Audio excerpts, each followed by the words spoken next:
ভাই রিক্সা যাবেন? তুমি শেষ পর্যন্ত তুমি রিক্সা চালাও? অবশ্য তোমার মতো এমন খ্যাত গাইয়া ছেলে জীবনে আর কি বা করতে পারে? কেন বেন রিক্সা চালানো কি খারাপ? তাই খবরদার আমাকে বেআইন বলবে না। আর রিক্সা চালাও চালাও, আমাদের এলাকার আশেপাশে তোমাকে যেন আর না দেখি। তোমার জন্য তো আমাদের মান সম্মান কিছুই থাকবে না। মান সম্মানে কি আছে? আমি তো চুরি করে খাইতেছি না। তাই একদম মুখে মুখে কথা বলবে না। আর তুমি না বলে ভার্সিটিতে ভর্তি হও? এই রিক্সা চালায় টাকা জমায় আমি ভার্সিটিতে ভর্তি হবো। আল্লাহ দিলে রিক্সাওয়ালাই একদিন ভার্সিটিতে ভর্তি হইব, কেউ টাকাইতে পারবো না। রিক্সাওয়ালা গাইয়া খ্যাত নাকি আমার ভার্সিটিতে পড়বে? চালায় রিক্সা, স্বপ্ন দেখে ভার্সিটি। আল্লাহ এই অহংকারের পতন। মিস সোনিয়া, আমাদের অফিস ম্যানেজমেন্টে আপনাকে স্বাগত। থ্যাংক ইউ মিয়া। আমাদের ম্যানেজমেন্ট আপনাকে যে দায়িত্ব দিয়েছে আমি আশা করব সেটা আপনি সত্যার সাথে পালন করবেন। জি ম্যাম, আমি আমার দায়িত্ব যথাযথ পালন করার চেষ্টা করব। রফিক সাহেব, আমি তো রেগুলার অফিসে আসতে পারছি, আপনি আমাকে আপডেট করে মেল করে দিন। কেন যাবেন? আহারে আপনি আপনি বই পড়তে পারেন? এবার ভার্সিটিতে ভর্তি হবো, তাই রিক্সা চালায় টাকা জোগাড় করতেছি। ভার্সিটিতে ভর্তি হবে?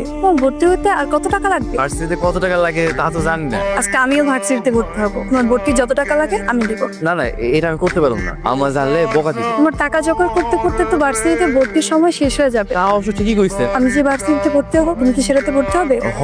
তো টাকা তো জোগাড় করতে পারি নাই। ভর্তি হতে যত টাকা লাগে সব আমি, তুমি পরে রিক্সা চালিয়ে দিয়ে দিও। আলহামদুলিল্লাহ, তাইলে আমি রাজি। তোমার পেপারস গুলো থাকলে তুমি আজকেই ভর্তি হতে পারো। পেপারস দোষ সব আমার গদি নিচে আছে। তাহলে তো খুবই ভালো, চলো তোমাকে আজকেই ভর্তি করে দিতে।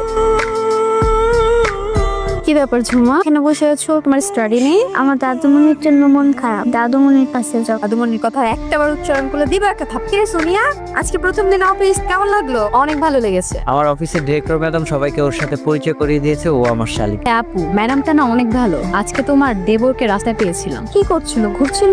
না, রিক্সা চালাচ্ছিল। রিক্সা চালাচ্ছিল? ছি ছি ছি ছি। আমিও বলে দিয়েছি আমার বাসার আশেপাশে যেন না আসে। খুব ভালো করেছো। আনকালচার খ্যাত কেউ একটা, সে নাকি আমার ভার্সিটিতে ভর্তি হবে। মামা, আম্মা, কই তোমরা? তাড়াতাড়ি আসো। কি হয়েছে? চিল্লাইতেছো কেন? ঠিক আছে, আজকে তোমার এত খুশি খুশি লাগতেছে যে? আমি ভার্সিটিতে ভর্তি হয়ে গেছি। আলহামদুলিল্লাহ। বিয়া তো তারা জোগাড় করলো কেমনে? আমি রিক্সা চালাতে গিয়া বড় ম্যাডামের সাথে আমার পরিচয় হয়েছিল। ম্যাডাম আমার ভর্তি পারেছে।